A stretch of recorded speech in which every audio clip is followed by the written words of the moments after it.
আল্লাহ নিজের হাতে রমজান সাজাইছেন। আল্লাহ বলে, বান্দা শোনো আমি রমজানকে কেমনে সাজাইলাম। 1, পুরা মাস রোজা। 2, প্রতিদিন ইফতার।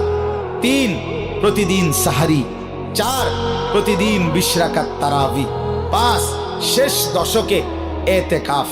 6, শেষ দশকের বেজর রাত্রিতে শবে কদর। এরপরে 7, একটা নফল একটা ফরজের সমান।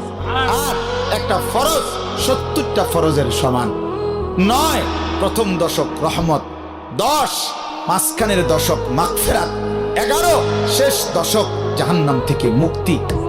আল্লাহ বলেন, জান্নাতের দরজা খুলে দিলাম, জাহান্নামের দরজা বন্ধ করে দিলাম, সমস্ত শয়তানগুলোকে শেকলে বন্দী করে দিলাম, চারিদিক দিয়া গোলাইয়া সব গুছাইয়া বান্দা রাস্তা কেবল একটাই খোলা, দরজা কেবল একটাই খোলা।